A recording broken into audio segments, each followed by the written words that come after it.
കർത്താവിൽ ബഹുമാന്യരായ സഹോദരിസഹോദരന്മാരെ, നിങ്ങൾക്കേവർക്കും വീണ്ടും ക്രിസ്തുയേശുവിൽ എന്റെ സ്നേഹ വന്ദനങ്ങളെ അറിയിക്കുന്നു. ഇന്ന് പുതിയ നിയമത്തിൽ അധികം ആളുകളും ഏറെ ചിന്തിച്ചിട്ടില്ലാത്ത അല്ലെങ്കിൽ പറഞ്ഞിട്ടില്ലാത്ത ഒരു വിഷയമാണ് ഇവിടെ പറയുവാൻ ദൈവസ്ഥാനിൽ ഞാൻ താല്പര്യപ്പെടുന്നത്. ഈ വിഷയം വാസ്തവത്തിൽ വളരെ പ്രധാനപ്പെട്ട ഒരു വിഷയം തന്നെയാണ്. ദൈവവചനം പഠിക്കുന്ന ആർക്കും അനിവാര്യമായും അറിഞ്ഞിരിക്കേണ്ട അല്ലെങ്കിൽ മനസ്സിലാക്കിയിരിക്കേണ്ട ഒരു ഉപദേശ വിഷയമാണ്. ഒരു സഹോദരി യൂട്യൂബ് വഴി എടുക്കുന്ന ഒരു ക്ലാസ്, അതിന്റെ ഒരു രണ്ടാം ശകലം ഇന്ന് പകൽ ശ്രദ്ധിക്കുവാൻ എനിക്കിടയായി. ഒരു ദേവദാസൻ എനിക്ക് അയച്ചു തന്നതാണ്. അതിൽ ആ ബഹുമാനപ്പെട്ട സഹോദരി പഠിപ്പിക്കുന്ന ഉപദേശം അവരേതോ ഒരു നവീന ഇന്റർ കൾട്ട് ചർച്ചിനോട് ബന്ധപ്പെട്ടാണെന്ന് എനിക്ക് തോന്നുന്നു. കുറെ കാര്യങ്ങളൊക്കെ അവർ ഭംഗിയായി പറയുന്നുണ്ട്. എന്നാൽ ബാക്കി കാര്യങ്ങൾ വേണ്ടത്ര നിലയിൽ വ്യക്തമായി അവർ സംസാരിക്കുന്നില്ല. അതിന്റെ കാരണം എന്താണെന്ന് ചോദിച്ചു കഴിഞ്ഞാൽ, അവർ പറയുന്ന കാര്യങ്ങൾ ദൈവവചനവുമായി യോജിക്കുന്നില്ല എന്നുള്ളതാണ് എന്റെ അന്വേഷണത്തിൽ എനിക്ക് മനസ്സിലാക്കുവാനായിട്ട് ഇടയായത്. എന്തുകൊണ്ട് ദൈവവചനവുമായിട്ട് അത് യോജിക്കുന്നില്ല എന്ന് ചോദിച്ചാൽ, ദൈവത്തിന്റെ വചനം അവർ പറയുന്ന ഈ കാര്യത്തെ വേണ്ടത്ര നിലയിൽ സാധൂകരിക്കുന്നില്ല. അതാണ് ഞാൻ ഉദ്ദേശിച്ചത്. കാരണം ദൈവവചനം മനുഷ്യന്റെ നിത്യതയെ സംബന്ധിച്ച് വളരെ വ്യക്തമായി പഠിപ്പിക്കുന്നുണ്ട്. പഴയ നിയമത്തിലും പുതിയ നിയമത്തിലും മരണത്തിന് അപ്പുറത്ത് മനുഷ്യന്, വിശേഷാൽ നീതിമാന്മാർക്കും സിദ്ധന്മാർക്കും ദുഷ്ടന്മാർക്കും വ്യത്യസ്തമായ രണ്ട് അന്തങ്ങളുണ്ടെന്ന് വേദപുസ്തകവും വളരെ വ്യക്തമായി പഠിപ്പിക്കുന്നുണ്ട്. ഇവരെ ഈ പാഠ്യപദ്ധതിയിൽ പറയുവാൻ താല്പര്യപ്പെട്ട വിഷയം വാസ്തവത്തിൽ ഈ ബാല്യപ്രായത്തിൽ മരിച്ച് മാറ്റപ്പെടുന്ന കുഞ്ഞുങ്ങളുടെ മരണശേഷമുള്ള അവരുടെ നിത്യതയുടെ അവസ്ഥയെ സംബന്ധിച്ചാണ്. ലോകാരംഭം മുതൽ അനേക മാതാപിതാക്കൾക്ക് തങ്ങളുടെ വത്സലരായ അനേക കുഞ്ഞുങ്ങളെ വളരെ ബാല്യത്തിൽ നഷ്ടപ്പെട്ടു പോയിട്ടുണ്ട്. മരണം അവരെ പിടികൂടിയിട്ട് അവര് ഈ ഭൂമിയിൽ നിന്ന് മാറ്റപ്പെട്ടിട്ടുണ്ട്. അങ്ങനെയുള്ള സാഹചര്യത്തില് ഈ മരണത്തിന്റെ പിടിയിൽ അമർത്തപ്പെട്ട് നഷ്ടപ്പെട്ടു പോയ അല്ലെങ്കിൽ മരിച്ചുപോയ ഈ കുഞ്ഞുങ്ങളുടെ നിത്യത എവിടെയായിരിക്കും? അതാണ് അവര് ഈ വിഷയത്തിൽ അവതരിപ്പിക്കുവാനായിട്ട് പ്രത്യേകം ശ്രദ്ധിച്ചത്. ആദ്യ ഭാഗമൊക്കെ അവരെ ഒരുവിധം നന്നായി പറഞ്ഞു വന്നു. ഈ ലേഡി വാസ്തവത്തിൽ ഏത് സ്വഭാവത്തിൽപ്പെട്ടയാളാന്ന് എനിക്കറിയാൻ വയ്യ. അവര് വിചിത്രമായ ഇങ്ങനെയുള്ള ചില ഉപദേശങ്ങൾ പറയാറുണ്ട്. കഴിഞ്ഞ 2-3 ആഴ്ച മുമ്പ് ചില വിചിത്ര ഉപദേശങ്ങൾ എന്ന് പറഞ്ഞ് ഞാന് ഒരു മെസ്സേജ് നൽകിയിരുന്നു. അത് ഈ ലേഡി തന്നെ പഠിപ്പിച്ച ഒരു ഉപദേശ വിഷയത്തിന്റെ ഘടനമായിരുന്നു. ഇവര് പറയുന്നത്, കുഞ്ഞുങ്ങൾ മരിച്ചു കഴിഞ്ഞാൽ എല്ലാ കുഞ്ഞുങ്ങളും നിത്യതയിൽ കർത്താവിന്റെ അടുക്കിലേക്ക് പോകുകയില്ല. പോകും എന്ന് പഠിപ്പിക്കുന്ന ആളുകൾ പറയുന്ന ചില ന്യായാന്യായങ്ങൾ പുതിയ നിയമത്തിന്റെ താളുകളിൽ നിന്ന് അവർ അടർത്തിയെടുത്ത് പറഞ്ഞിട്ടുണ്ട്. എന്നാൽ എല്ലാവരും പോവുകയില്ല. ചില കുഞ്ഞുങ്ങൾ സ്വർഗരാജ്യത്തിൽ പോകും. ഈ ചില കുഞ്ഞുങ്ങൾ സ്വർഗരാജ്യത്തിൽ പോകുന്നു എന്ന് പറയുമ്പോൾ അതിന്റെ മാനദണ്ഡം എന്താണെന്ന് അവർ പറഞ്ഞിട്ടുണ്ട്. ഈ ചില കുഞ്ഞുങ്ങള് എന്ന് പറയുന്നത് എന്താണ് അവര് എങ്ങനെയാണ് സ്വർഗരാജ്യത്തിന് അവകാശിയായി തീരുന്നത് എന്നതിലേക്ക് ചില മാനദണ്ഡങ്ങൾ അവര് പറയുന്നു. അതിലൊരു മാനദണ്ഡം എന്ന് പറയുന്നത് കൊരിന്ത്യർക്ക് എഴുതിയ 1-ാം ലേഖനം അതിന്റെ 7-ാം അധ്യായത്തിൽ അപ്പോസ്തലനായ പൗലൂസ് പറഞ്ഞിട്ടുള്ള ഒരു വാക്യാംശം അടർത്തിയെടുത്താണ് അവർ വിചിത്രമായിരിക്കുന്ന ഉപദേശം പറയുന്നത്. ആ ലേഡി, സുരേഷ് ബാബു ചോദിച്ചത് ഏത് ലേഡിയാണ്? എനിക്കും അറിയാൻ പറ്റും. യൂട്യൂബിലുണ്ട് ആ ലേഡിയുടെ ടീച്ചിങ്.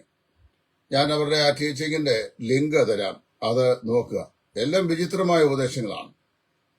1 കൊരിന്ത്യർ 7-ാം അധ്യായത്തിൽ അതിന്റെ 12 മുതലുള്ള വാക്യങ്ങൾ ഉദ്ധരിച്ചുകൊണ്ടാണ് എല്ലാ കുഞ്ഞുങ്ങളും, അതായത് ശൈശവാവസ്ഥയിലോ ബാല്യാവസ്ഥയിലോ മരിച്ചുപോയ എല്ലാ കുഞ്ഞുങ്ങളും സ്വർഗ്ഗരാജ്യത്തിൽ പോകുകയില്ല.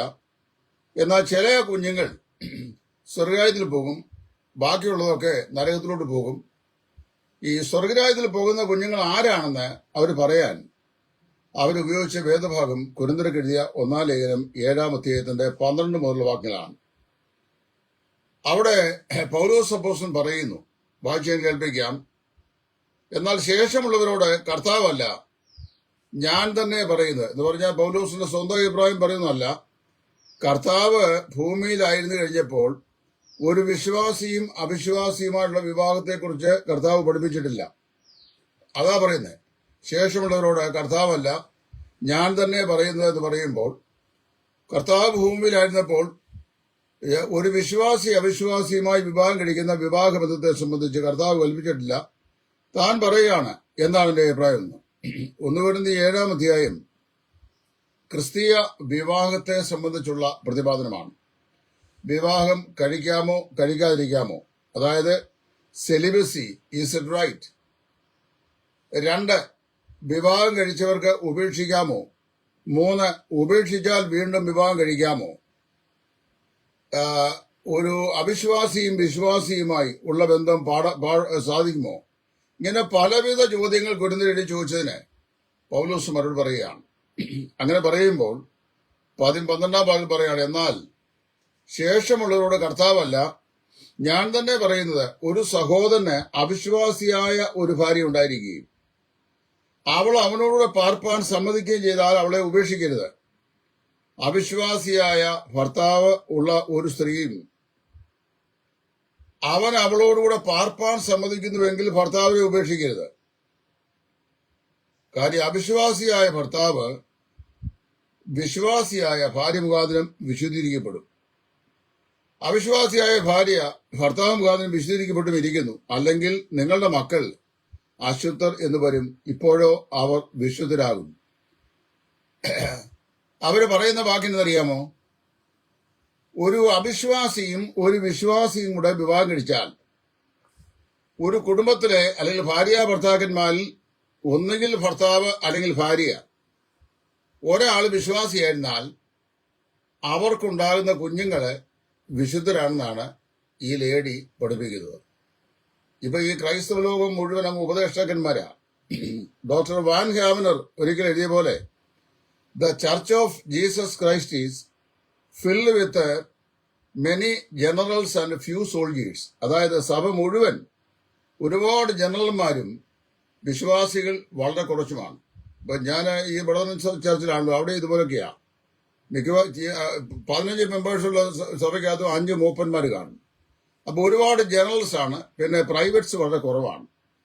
അതുപോലെ ഈ സോഷ്യൽ മീഡിയയുടെ അതിപ്രസവം ഉണ്ടായി കഴിഞ്ഞപ്പോൾ സർവത്ര ഉപദേശകന്മാരാണ്. സകല വഴികളിലും ആണും പെണ്ണും എല്ലാം ഉപദേശിക്കുകയാണ്.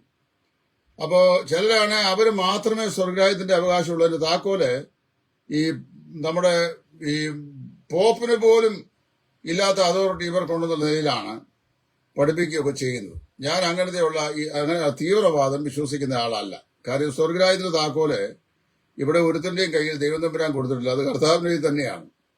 സുവിശേഷം പ്രസംഗിക്കുക, രക്ഷിക്കപ്പെടുന്നവരെ കർത്താവ് സഭയോട് ചേർക്കുന്നു. ഇതാണ് ദൈവത്തിന്റെ വ്യവസ്ഥ.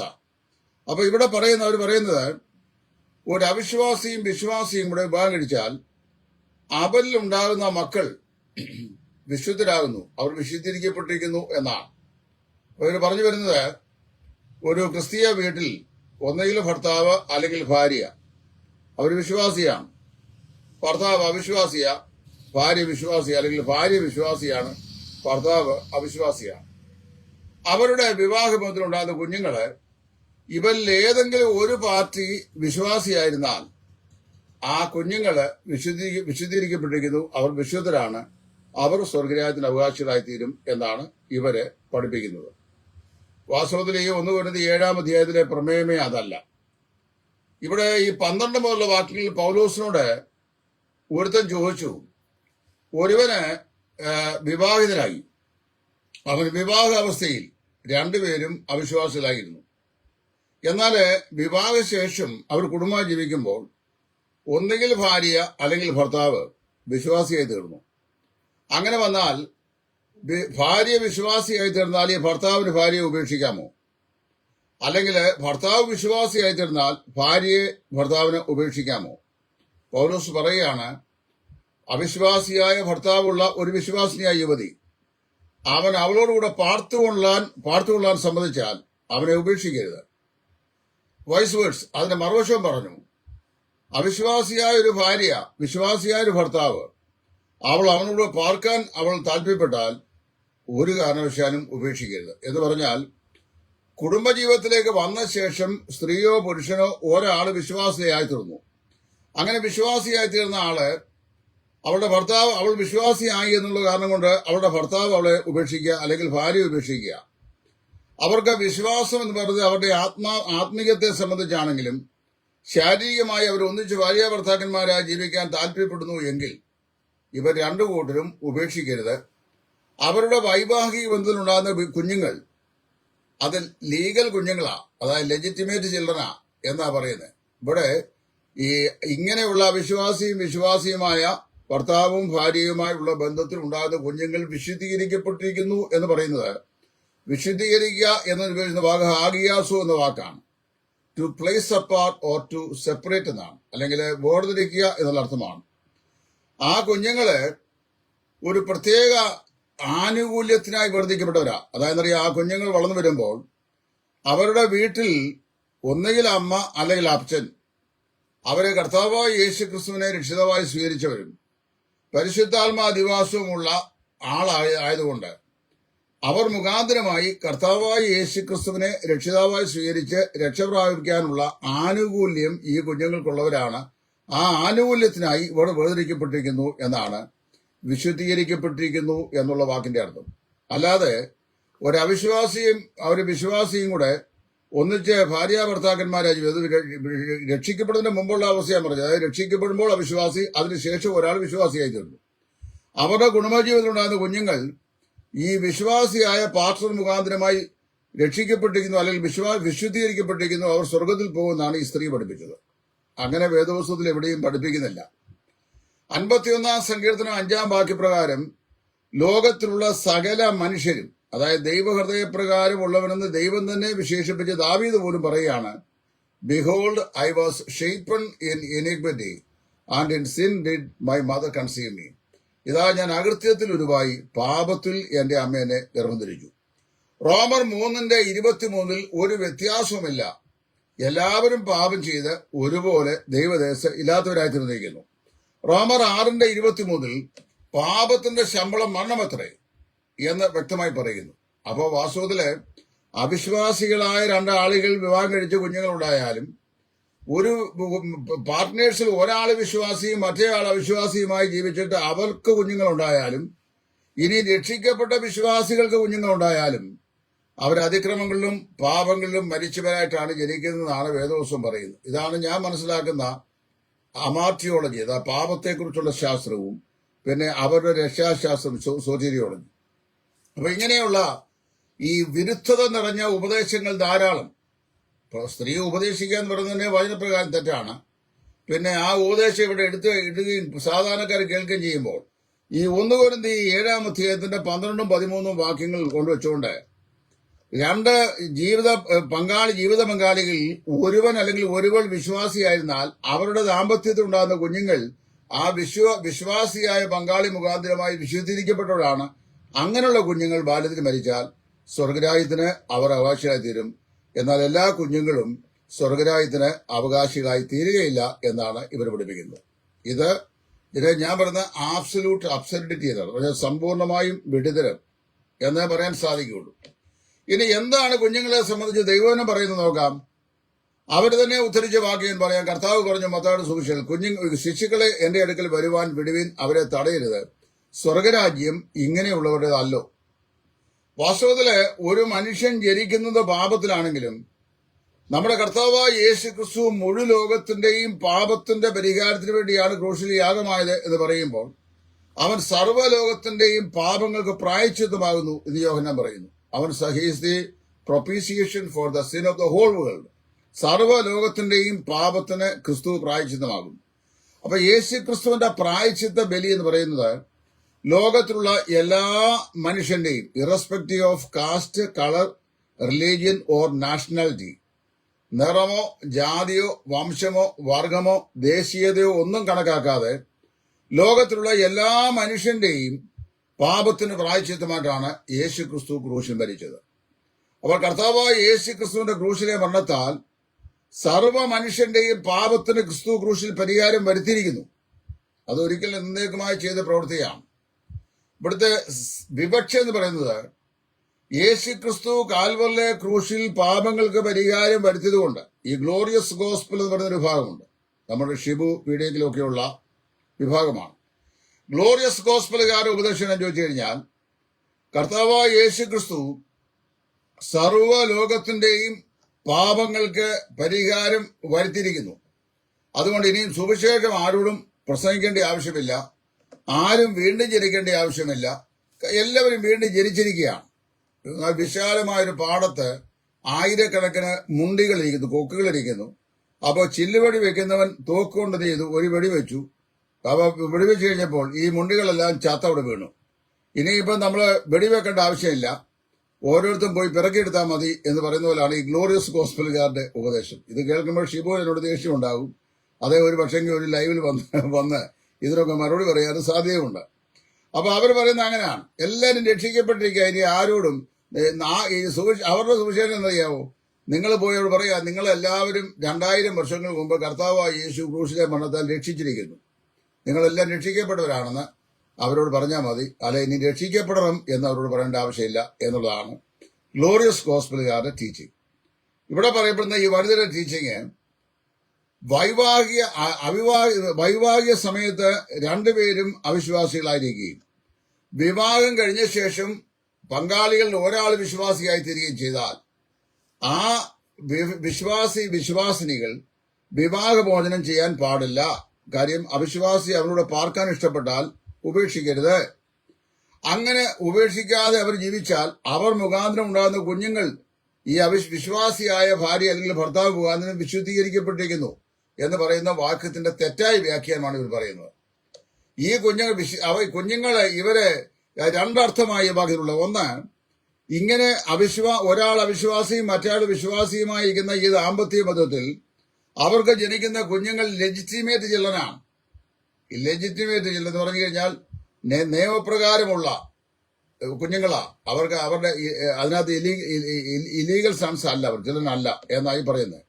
അവർ ലീഗൽ ചിൽഡ്രനാണ്. കാര്യം വിവാഹബന്ധത്തിലാണ് അവർ ജനിച്ചിരിക്കുന്നത്. അല്ലാത്തവരെ കുറിച്ച് എബ്രായലേഖനം 12-ാം അധ്യായത്തിന് 4-ാം ഭാഗത്തിൽ പറഞ്ഞിട്ടുണ്ട്. But they are not children but bastards. അവർ മക്കളല്ല, കൗലേടയന്മാരത്രേ എന്നാ പറയുന്നത്. കുലടയുടെ പുത്രർ എന്നതിന്റെ അർത്ഥം. അപ്പോൾ ഒരർത്ഥം അത്. രണ്ടാമത്തെ അർത്ഥം, ഈ ഒരു ഭർത്താവ് അവിശ്വാസി ഭാര്യ വിശ്വാസി, അല്ലെങ്കിൽ ഭാര്യ വിശ്വാസി ഭർത്താവ് അവിശ്വാസി, അങ്ങനെ ആയാൽ ഈ വിശ്വാസിയായ ഭർത്താവ് അല്ലെങ്കിൽ ഭാര്യ മുഖാന്തരം അവരുടെ കുഞ്ഞുങ്ങൾ വിശദീകരിക്കപ്പെട്ടു എന്ന് പറഞ്ഞു കഴിഞ്ഞാൽ these children are separated four A privilege. ഒരു പ്രത്യേക ആനുകൂല്യത്തിനായിട്ട് അവർ വേർതിരിക്കപ്പെട്ടിരിക്കുന്നു. എന്താണത്? ഈ വിശ്വാസിയായ മാതാവ് അല്ലെങ്കിൽ വിശ്വാസിയായ പിതാവ് അവർ മുഖാന്തരം ഇവർക്ക് കർത്താവായ യേശു ക്രിസ്തുവിനെ കുറിച്ചുള്ള സുവിശേഷം കേട്ട് വിശ്വസിച്ച് രക്ഷിക്കപ്പെടാനുള്ള പ്രത്യേക പ്രിവിലേജ് ഇങ്ങനെയുള്ള കുഞ്ഞുങ്ങൾക്ക് ലഭിച്ചിട്ടുണ്ട് എന്നാ ഈ പറഞ്ഞതിന്റെ അർത്ഥം. അല്ലാതെ ആ കുഞ്ഞുങ്ങൾ മരിച്ചു കഴിഞ്ഞാൽ അവരുടെ സ്വർഗത്തിലോട്ട് പോകുന്നതാണ് അല്ല. ഇനിയും ശിശുക്കളെ സംബന്ധിച്ച് എന്താണ് വേദപുസ്തകം പറയുന്നത്? ഞാൻ അതിലേക്ക് മടങ്ങി വരാം. മനുഷ്യവർഗത്തിന്റെ മുഴുവൻ പാപത്തിന് കർത്താവായ യേശു ക്രിസ്തു ക്രൂശിൽ പരിഹാരം വരുത്തുകയും ലോകത്തിന്റെ വീണ്ടെടുപ്പ് യേശുക്രിസ്തുവിന്റെ ദിവ്യബലിയാൽ യേശുക്രിസ്തു സ്ഥാപിക്കുകയും ചെയ്തു കഴിഞ്ഞപ്പോൾ ഇനിയും പാപങ്ങൾക്ക് വേണ്ടി ഒരു യാഗവും അവശേഷിക്കുന്നില്ല. എന്നാൽ വേദപുസ്തകം മനസ്സിലാക്കുമ്പോൾ എല്ലാ ശിശുക്കളും ജനിച്ചിരിക്കുന്നത് പാപത്തിലാണ്. ഇതാ ഞാൻ അകൃത്യത്തിൽ ഒരു പാപത്തിൽ എന്റെ അമ്മ എന്നെ ഗർഭം ധരിച്ചു. എല്ലാ ശിശുക്കളും ജനിച്ചിരിക്കുന്ന പാപത്തിലാണെങ്കിലും പാപം മനുഷ്യന് കണക്കിടുന്നത് അവന്റെ അവന്റെ ഏജ് ഓഫ് കൗണ്ടബിലിറ്റി അനുസരിച്ചാണ്. അതായത് ഈ കർത്താവായ യേശു ക്രിസ്തുവിന്റെ പാപപരിഹാര ബലിയുടെ ആവശ്യകതയും വീണ്ടും ജനനത്തിന്റെ ആവശ്യകതയും പാപത്തിന്റെ ഭയാനകതയെക്കുറിച്ചും ഒരു ശിശുവിന് ബോധ്യത വരുവാൻ കഴിയുന്ന പ്രായം, അതിനെയാണ് ഏജ് ഓഫ് കൗണ്ടബിലിറ്റി എന്ന് പറയുന്നത്. അപ്പൊ അത് പല ആളുകൾക്കും പലതില്ലായിരിക്കാം. മഹാനായ സ്പർജന് 9-ാമത്തെ വയസ്സിൽ രക്ഷിക്കപ്പെട്ടവനാണ്. ഞാൻ 9-ാമത്തെ വയസ്സിൽ രക്ഷിക്കപ്പെട്ട ആളാണ്. ഇന്നലെ രാത്രി കർത്താവായ യേശുവിനെ രക്ഷിതാവായി സ്വീകരിച്ച പോലെയാണ് എന്റെ മനസ്സിനകത്ത് ആ അനുഭവം ഇപ്പോഴും ഇരിക്കുന്നത്. 9-ാമത്തെ വയസ്സിൽ രക്ഷിക്കപ്പെട്ടവരുണ്ട്, 7-ാമത്തെ വയസ്സിൽ രക്ഷിക്കപ്പെട്ടവരുണ്ട്, 15-ാമത്തെ വയസ്സിൽ രക്ഷിക്കപ്പെട്ട. അപ്പൊ it differs from people to people the age of countability. അപ്പോൾ അവിടെ നമ്മൾ മനസ്സിലാക്കേണ്ട വിഷയം, ഈ യഹൂദന്മാരുടെ ഇടയില് ഏജ് ഓഫ് കൗണ്ടബിലിറ്റി കണക്കാക്കിയിരുന്നത് സുമാർ 7 വർഷമാണ്. 7 വയസ്സാണ്. 7 വയസ്സാകുമ്പോഴേക്ക് നന്മ തിന്മകളെ കുറിച്ചുള്ള അറിവ് ഈ ശിശുക്കൾക്കുണ്ടാകും എന്നാണ് പൊതുവെ ധരിക്കപ്പെടുന്നത്. കാര്യം ബാല്യം മുതലേ അവര് ന്യായപ്രമാണ അഭ്യാസം അവർക്ക് നൽകുമായിരുന്നു. യെശയ്യാ പ്രവാചകന്റെ പുസ്തകം 7-ാം അധ്യായത്തിൽ പറയപ്പെടുന്ന ജനിക്കാൻ പോകുന്ന ശിശു, ആ ശിശു നന്മ തിന്മകളെ തിരിച്ചറിയാൻ പ്രായമാകുന്നതിന് മുമ്പേ നീ വെറുക്കപ്പെടുന്ന 2 രാജാക്കന്മാരും ഛേദിക്കപ്പെടുമെന്ന് ആകാശ രാജാവിനോട് പറയുന്ന ആ സംഭവം പറയുമ്പോൾ ഡോക്ടർ ഐൻസ്റ്റൈൻ അദ്ദേഹത്തിന്റെ യെശയ്യാ പ്രവാചകന്റെ പുസ്തകത്തിന്റെ വ്യാഖ്യാന ഭാഗത്ത് പറഞ്ഞിട്ടുണ്ട്, the age of കൗണ്ടബിലിറ്റി was constituted as the age of 7. 7 വയസ്സ് എന്നാണ് കണക്കാക്കപ്പെടുന്നത്. അപ്പൊ ഇത് ഞാൻ പറഞ്ഞല്ലോ, പല ആളുകളും വ്യത്യസ്തമായിരിക്കാം. എന്നാല് ഈ നന്മ തിന്മകളെ കുറിച്ച് തിരിച്ചറിയാൻ കഴിയാത്തൊരു ശിശു ആ നന്മ തിന്മകളെ കുറിച്ച് തിരിച്ചറിയാൻ കഴിയുന്ന പ്രായമാകുന്നതിന് മുമ്പ് മരിച്ചു മാറ്റപ്പെട്ടാൽ ആ ശിശുവിന് ജാതിയോ വർഗമോ വർണ്ണമോ ദേശീയതയോ ഭാഷയോ ഒന്നും ബാധകമല്ലാതെ ആ ശിശു സ്വർഗരാജ്യത്തിന്റെ അവകാശിയായിരിക്കും. അതിന്റെ കാരണം എന്താണെന്ന് ചോദിച്ചു കഴിഞ്ഞാൽ അവൻ മുഴു ലോകത്തിന്റെയും പ്രായശ്ചിത്തമാകുന്നു. കർത്താവായ യേശു ക്രിസ്തു സർവ്വലോകത്തിന്റെയും പ്രായശ്ചിത്തം ആകുന്നു. എന്നാൽ ഈ ശിശു ഏജ് ഓഫ് കൗണ്ടബിലിറ്റി, നന്മയും തിന്മയും തിരിച്ചറിയാൻ പ്രായമായ ശേഷമാണ് മരിക്കുന്നതെങ്കിൽ അവൻ സ്വർഗരാജ്യം അവകാശമാക്കിയില്ല. കാരണം നന്മയും തിന്മയും തിരിച്ചറിഞ്ഞ് തിന്മയെ ഉപേക്ഷിച്ച് നന്മയെ സ്വീകരിക്കാൻ അവൻ പ്രായമായി കഴിഞ്ഞാൽ അവൻ കർത്താവായ യേശു ക്രിസ്തു മുഖാന്തരമുള്ള രക്ഷാമാർഗത്തെ സ്വീകരിക്കണം, വിശ്വാസാൽ സ്വീകരിക്കണം. അതിനു മുമ്പ് മരിച്ചുപോയാൽ അവന്റെ മരണത്തിന്റെ ഉത്തരവാദി അവനല്ല, അല്ലെങ്കിൽ അവൻ പാപത്തിൽ അവൻ മരിച്ചു മാറ്റപ്പെടുന്നു എന്ന് പറയുന്നതുകൊണ്ട് അവന് ഏറ്റുപറയാനോ മനസ്സിലാക്കാനോ കഴിയാത്ത പ്രായത്തിലല്ലേ ആ ശിശു സ്വർഗരാജ്യത്തിൽ തന്നെ ആയിരിക്കും. ഇതിന്റെ ഒരു ഉദാഹരണമാണ് ബത്ശേബയുമായി ദാവീദിനുണ്ടായ ബന്ധം അവിഹിത ബന്ധമാണ്. ഊരിയാവിന്റെ ഭാര്യയായ ബത്ശേബയുമായി ദാവീദിനുണ്ടായ ബന്ധം അവിഹിത ബന്ധമാണ്. അതിനെ ഒരു ഹോളി റിലേഷൻഷിപ്പ് എന്ന് വേദപുസ്തകത്തിൽ എവിടെയും പറഞ്ഞിട്ടില്ല. ദാവീദ് ഇസ്രായേലിന്റെ രാജാവും ദൈവഹൃദയപ്രകാരമുള്ള മനുഷ്യനും ഒക്കെയാണ്. ദൈവത്തിന്റെ അഭിഷേകത്തിനുമാണ്, അഭിഷേകതയിൽ അവന്റെ മേലുള്ളവനാണ്. എന്നാൽ ഈ അഭിഷേകതയിലുള്ളവന് ഊരിയാവിന്റെ ഭാര്യയുമായി ഒരു അവിഹിത ബന്ധമുണ്ടായിട്ട് ആ സ്ത്രീ ഗർഭിണിയായി. ആ സ്ത്രീ പ്രസവിച്ചു.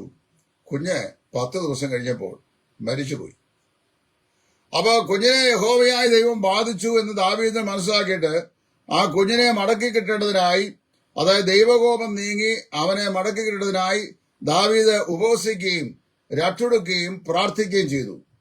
എന്നാൽ ആ പ്രാർത്ഥനയ്ക്ക് ദൈവം മറുപടി നൽകിയില്ല. ശിശുവിനെ കർത്താവ് സ്വീകരിച്ചു.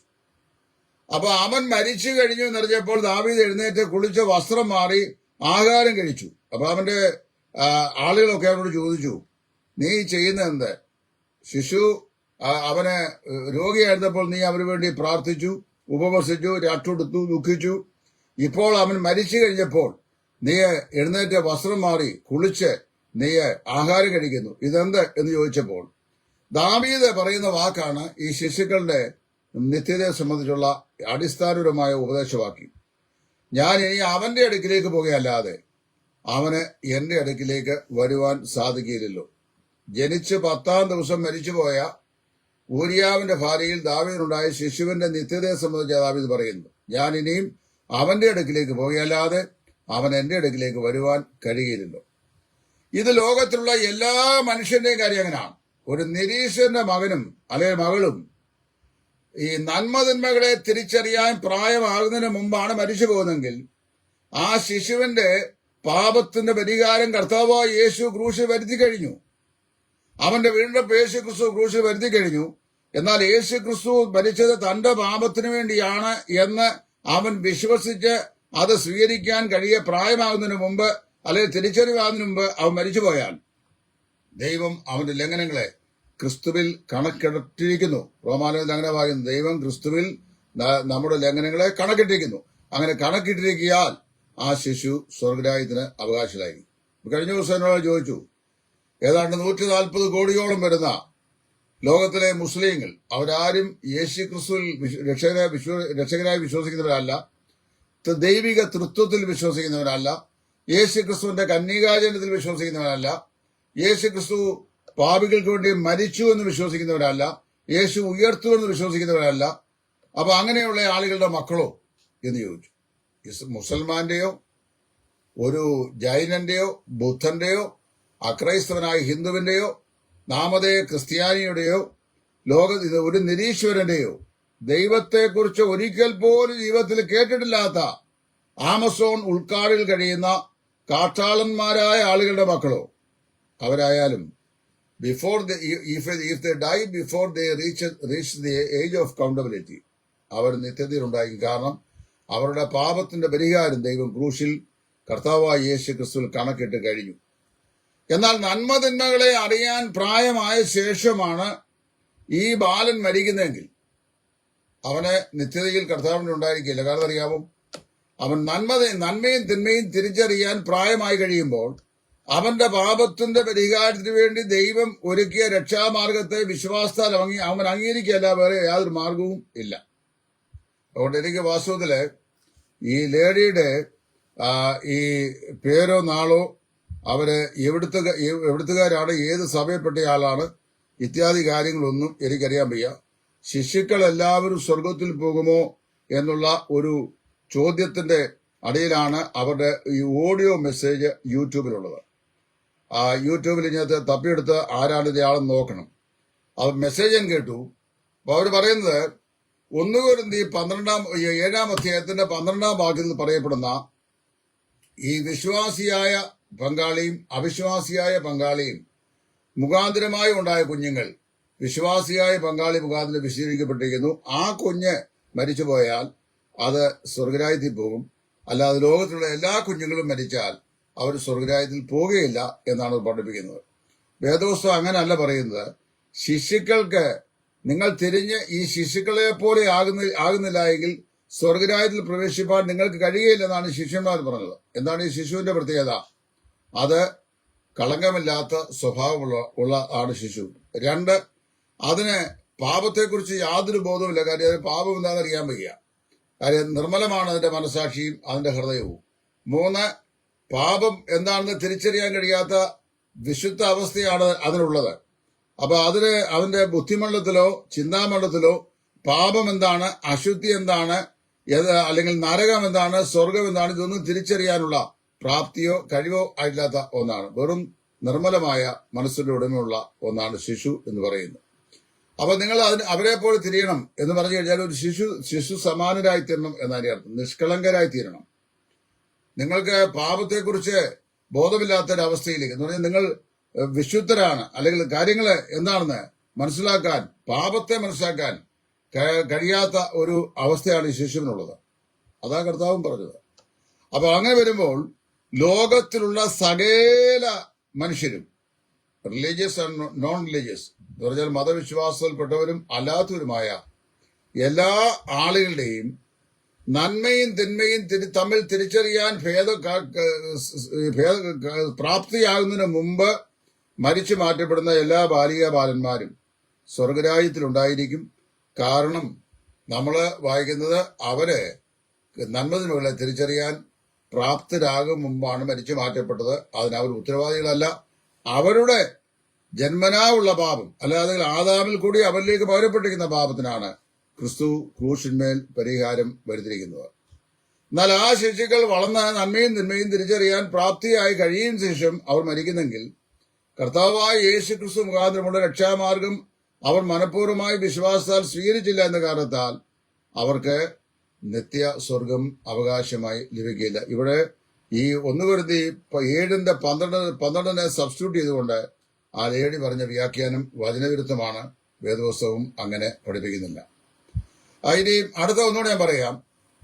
ഈ ഓട്ടിസം ബാധിച്ച കുഞ്ഞുങ്ങൾ, അവർ ബാലന്മാരോ ബാലികമാരോ യുവാക്കളോ ആകട്ടെ അല്ലെ യുവതികളോ ആകട്ടെ, ഓട്ടിസം, അതുപോലെ തന്നെ മന്ദബുദ്ധികളായ കാര്യങ്ങളെ ബുദ്ധിക്ക് വികാസം പ്രാപിച്ചിട്ടില്ലാത്ത കുഞ്ഞുങ്ങൾ, ചെവി കേൾക്കാൻ വയ്യാത്ത അല്ലെങ്കിൽ കണ്ണ് കാണാൻ വയ്യാത്ത ചെവിയും കേൾക്കാൻ വയ്യാത്ത കുഞ്ഞുങ്ങൾ, അവര് പ്രായമായാലും അവരെ വാസ്തവത്തില് ഈ യേശുക്രിസ്തുവിൽ വിശ്വസിച്ചില്ല എന്ന കാരണത്താൽ അവരെ നരകത്തിലേക്ക് ദൈവം തള്ളിയിടുമെന്ന് പറഞ്ഞാൽ വിശ്വസിക്കാൻ സാധിക്കുന്നില്ല. കാരണം അറിയാമോ, ആരും കേൾപ്പിക്കാതെ എങ്ങനെ വിശ്വസിക്കാതെ എങ്ങനെ രക്ഷപ്രാപിക്കും? പൗലോസിന്റെ യോഗ്യത ഉണ്ട്. അപ്പൊ ചെവിയും കേൾക്കാൻ വയ്യ, കണ്ണും കാണാൻ വയ്യ, പിന്നെ അവൻ എങ്ങനെയാണ് യേശുക്രിസ്തുവിനെ കുറിച്ച് അറിയുന്നത്? അപ്പോൾ അതിന് റോമാലേഖനം 2-ാം അധ്യായത്തിൽ പറയുമ്പോൾ 7 നിലയിലുള്ള ന്യായവിധിയെക്കുറിച്ച് അപ്പോസ്തലനായ പൗലോസ് പറഞ്ഞിട്ടുണ്ട്. ഒരിക്കൽ ഞാൻ മെസ്സേജ് അവിടെ പണ്ട് ചെയ്തതാണ്. ഇന്നിനി അത് ആവർത്തിക്കാൻ ഞാൻ ആഗ്രഹിക്കുന്നില്ല. അതിലൊന്നാണ് മനസ്സാക്ഷിയുടെ പ്രമാണപ്രകാരമുള്ള ന്യായവിധി. ന്യായപ്രമാണം ലഭിച്ചവർ ന്യായപ്രമാണത്താൽ വിധിക്കപ്പെടും, ന്യായപ്രമാണം ലഭിക്കാത്തവർ ന്യായപ്രമാണം കൂടാതെ വിധിക്കപ്പെടും എന്നെല്ലാം പറഞ്ഞ് സുവിശേഷത്താൽ വിധിക്കപ്പെടും എല്ലാം പറഞ്ഞ ശേഷം മനസ്സാക്ഷിയുടെ പ്രമാണം. ഈ മനസ്സാക്ഷി പ്രമാണം എല്ലാ കാലത്തും ഉണ്ട്. ഇന്ന് ജീവിച്ചിരിക്കുന്ന നാം കൃപായുഗത്തിലാണെങ്കിലും കൃപായുഗത്തിലും മനസ്സാക്ഷിയുടെ പ്രമാണമുണ്ട്. കാരണം അറിയാമോ, സുവിശേഷം കൃത്യമായി എത്തിച്ചേർന്നിട്ടില്ലാത്ത ലക്ഷക്കണക്കിന് ഗ്രാമപ്രദേശങ്ങൾ ലോകത്തിന്റെ 5 വൻകരകളിലായിട്ട് ഇപ്പോഴുമുണ്ട്.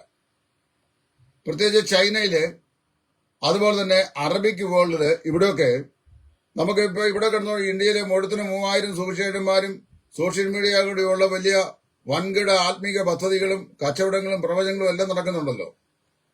സൗദി അറേബ്യയിലോ അറബ് രാജ്യങ്ങളിലോ ഒക്കെ പോയി അവിടുത്തെ ഏതെങ്കിലും ഒരു അറബിയുടെ വീട്ടിൽ കയറി സുവിശേഷം പറയാൻ നമുക്ക് സ്വാതന്ത്ര്യമുണ്ടോ? നമ്മൾ പറയുന്നവർ കേൾക്കുന്നുണ്ടോ? അപ്പൊ അങ്ങനെ ആണെങ്കിൽ ഈ സുവിശേഷം വേണ്ടത്ര നിലയിൽ കേട്ടിട്ടില്ലാത്ത, ആ നിലയിൽ ക്രിസ്തുവേശുള്ള വിശ്വാസമുള്ള ഒരു മാനസാന്തരത്തെക്കുറിച്ചും പാപത്തിന്റെ ഫലത്തെക്കുറിച്ചും അല്ലെങ്കിൽ പാപത്തിന്റെ പരിഹാരത്തെക്കുറിച്ചും അറിഞ്ഞിട്ടില്ലാത്ത ലക്ഷക്കണക്കിന് കോടിക്കണക്കിന് ആളുകൾ ഇന്ന് ഭൂമിയിലുണ്ട്. അപ്പൊ അവരെ ദൈവം എങ്ങനെയായി വിധിക്കും എന്ന് ചോദിച്ചു കഴിഞ്ഞാൽ അതിനുള്ള ഏറ്റവും ലളിതമായ ഉത്തരം, ദൈവം മനസാക്ഷിയുടെ ഒരു പ്രമാണം ഇപ്പോഴും ആപ്ലിക്കബിളായി വെച്ചിട്ടുണ്ട്. അവരുടെ മനസാക്ഷി ദൈവം അവരെ വിധിക്കും. അതിനപ്പുറത്ത് വേറെ ഒരു കാര്യം, ഒരിക്കൽ പോലും സുവിശേഷം കേട്ടില്ലാത്തവൻ, ഒരിക്കൽ പോലും സുവിശേഷത എന്താണെന്ന് അറിയാൻ വയ്യാത്തവൻ, അവനെ എങ്ങനെയാ സുവിശേഷം ന്യായം വിധിക്കുന്നത്? ഇന്ത്യൻ റോഡ് നിയമം നമുക്കിവിടെ തന്നിട്ടുണ്ട്. എങ്ങനെയാണ് വണ്ടി ഓടിക്കേണ്ടത് എന്നതിനെ കുറിച്ച് ഒരു നിയമാവലിയുണ്ട്. ആ നിയമാവലി പാലിക്കാൻ നമ്മൾ ബാധ്യസ്ഥരാണ്. ആ നിയമാവലി അറിയാതെ, നിയമാവലി കൃത്യമായി അറിയാവുന്നവർക്കാണ് ഡ്രൈവിംഗ് ലൈസൻസ് ഈ മോട്ടോർ വെഹിക്കിൾ ഡിപ്പാർട്ട്മെന്റ് കൊടുക്കുന്നത്. അപ്പൊ അവർ ആ നിയമാവലികൾ വെച്ച് വണ്ടി ഓടിക്കും, വാഹനം ഓടിക്കും. എന്നാല് നിയമവും കാര്യങ്ങളും ഒന്നുമില്ലാത്തൊരു രാജ്യത്തെയോ അല്ലെങ്കിൽ സംവിധാനത്തെയോ ചിന്തിച്ചു നോക്കുക. ഇല്ലാത്തൊരു നിയമം കൊണ്ട് നമുക്ക് ആരെയും ശിക്ഷിക്കാൻ പറ്റുമോ? പണ്ട് സൈമൺ സാറിനെ ഈ മാർത്തോമാ സഭയുടെ മതകോടതി തിരുവല്ലായി വെച്ച് വിസ്തരിച്ചു. ആ വിസ്താരം അദ്ദേഹത്തിന്റെ ജീവചരിത്ര പുസ്തകത്തിൽ അത് എഴുതിയിട്ടുണ്ട്. അപ്പൊ ആ വിസ്താരം വേർപാട് സഭകളുടെ ചരിത്രം എന്ന് പറയുന്ന പുസ്തകം എഴുതിയിട്ടുണ്ട്. ആ വിസ്താരത്തില് ഐരൂര് അച്ഛനാണ് അദ്ദേഹത്തെ വിസ്തരിച്ചത്. അപ്പൊ വിസ്തരിക്കുന്ന സമയത്ത് അദ്ദേഹത്തോട് ചോദിച്ചു, നിങ്ങളുടെ പേര്? അദ്ദേഹം പറഞ്ഞ പേര് സൈമൺ. പിന്നെ സ്ഥലം? അദ്ദേഹം പറഞ്ഞു ഇടയാറുമുള. നിങ്ങളുടെ ഇടവക? അദ്ദേഹം പറഞ്ഞു ലാഹ, സെന്തോൺ ലാഹ, ഇടയാറുമുള. നിങ്ങളുടെ പിന്നെ അങ്ങോട്ട് ചോദ്യം ചോദിച്ചപ്പോൾ നിങ്ങളെന്നെ വിസ്തരിക്കുകയാണോ എന്ന് ചോദിച്ചു. നിങ്ങളെന്നെ വിസ്തരിക്കുകയാണോ? അപ്പം സൈമൺ സാർ ചോദിച്ചപ്പം മാർത്തോമാ സഭയുടെ മതകോടതി മുമ്പാകെ തിരുവല്ലയിൽ പുലാത്തിൽ വെച്ചാണ് വിസ്തരിക്കുന്നത്. അങ്ങനെ നിങ്ങളെന്നെ വിസ്തരിക്കുകയാണെന്ന് ചോദിച്ചു കഴിഞ്ഞപ്പോൾ അദ്ദേഹം ഈ അരിവച്ചൻ പറഞ്ഞു, ഞങ്ങളോട് പ്രതിചോദ്യം ചോദിക്കുവാൻ നിനക്ക് അവകാശമില്ല. ഞങ്ങളോട് പ്രതിചോദ്യം ചോദിക്കാൻ നിനക്ക് അവകാശം ഇല്ല എന്ന് പറഞ്ഞു. അപ്പൊ അദ്ദേഹം ചോദിച്ചു, നിങ്ങൾ ഏത് നിയമം വെച്ചാണ് എന്നെ ക്വസ്റ്റ്യൻ ചെയ്യുന്നത്? നിങ്ങൾ ഏത് നിയമം വെച്ചാണ് എന്നെ ചോദ്യം ചെയ്യുന്നത്? പിന്നെ ഇത് കോടതിയാണെങ്കിൽ ഒരു നിയമാവലി ഉണ്ടായിരിക്കണമല്ലോ. അപ്പൊ അതിലൊച്ചും പറഞ്ഞു, അങ്ങനെ ഒരു നിയമാവലി ഞങ്ങൾക്കില്ല. അപ്പൊ നിയമാവലി ഇല്ല എന്ന് പറഞ്ഞു കഴിഞ്ഞപ്പോൾ അദ്ദേഹം ചോദിച്ചു, ലോകത്തിൽ ഏതെങ്കിലും ഒരു കോടതി, നിയമമില്ലാത്ത ഒരു കോടതി, ഇല്ലാത്ത നിയമം വെച്ച് ആരെയെങ്കിലും വിസ്തരിച്ചതായിട്ട് കേട്ടിട്ടുണ്ടോ എന്ന് ചോദിച്ചു. അന്ന് അദ്ദേഹം ആ വിസ്താരവേളയിൽ ഉണ്ടായിരുന്ന ഒരു കോടതി ഉദ്യോഗസ്ഥൻ പറഞ്ഞത്, ഞാൻ ഇത്ര വർഷമായി കോടതിയിൽ ജോലി ചെയ്തിട്ട് ഇന്ന് വരെ സൈമൺ ചോദിച്ച ഒരു ചോദ്യം ആരും ചോദിക്കുന്നതായി ഞാൻ കേട്ടില്ല എന്നാ പറയുന്നത്. കാര്യം ഇല്ലാത്ത നിയമം വെച്ചുകൊണ്ട് ഒരു കോടതിക്ക് ഒരു ആളിനെ വിസ്തരിക്കാൻ അവകാശമുണ്ട്. നിയമം കൊണ്ടാണ് വിസ്തരിക്കുന്നത് എന്ന് പറഞ്ഞ പോലെ നമ്മള് ഒരു പാപിയെ ദൈവം ശിക്ഷ വിധിക്കുന്നത് ഒരു നിയമം വേണം. ചെവി കേൾക്കാൻ വയ്യാത്ത, കണ്ണു കാണാൻ വയ്യാത്ത ഒരാള് സുവിശേഷം കേട്ടില്ല, വിശ്വസിച്ചില്ല എന്നതിന്റെ പേരിൽ അദ്ദേഹത്തെ നരകത്തിൽ ദൈവം തള്ളിയിടുമോ? ഇല്ല. അപ്പൊ അങ്ങനെയുള്ളവർക്ക് വേണ്ടി ദൈവം മനസ്സാക്ഷിയുടെ പ്രമാണം ഇന്നും അത് വെച്ചിട്ടുണ്ട്.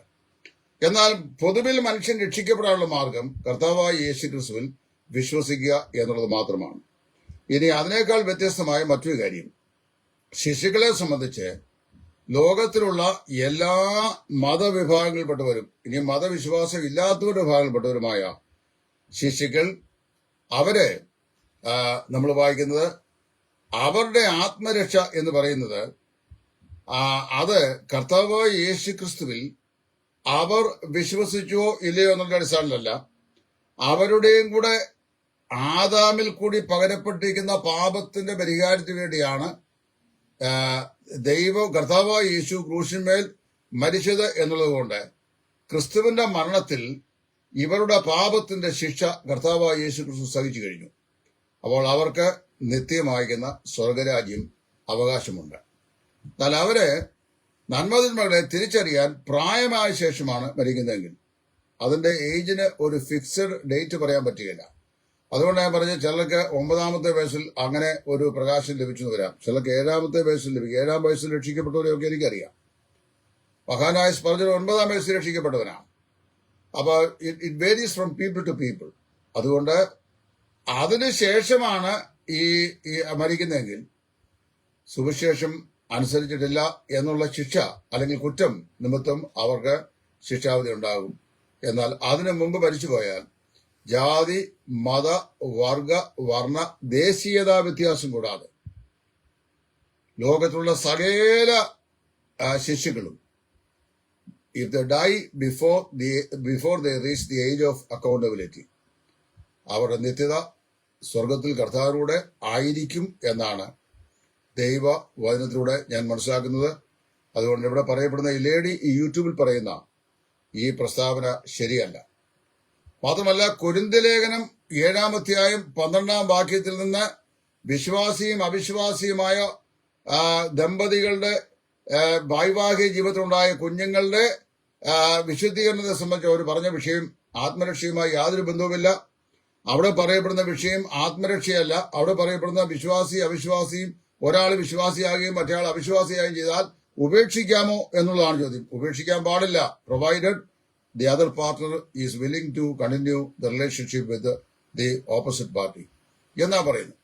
അപ്പൊ അവർക്ക് അവിടെ ഈ കുഞ്ഞുങ്ങൾ അവർ മുഖാന്തരം വിശ്വാസിയായ പുരുഷൻ അല്ലെങ്കിൽ സ്ത്രീ മുഖാന്തരം വിശദീകരിക്കപ്പെട്ടിരിക്കുന്നു എന്ന് പറഞ്ഞു കഴിഞ്ഞാൽ they have been separated for a privilege.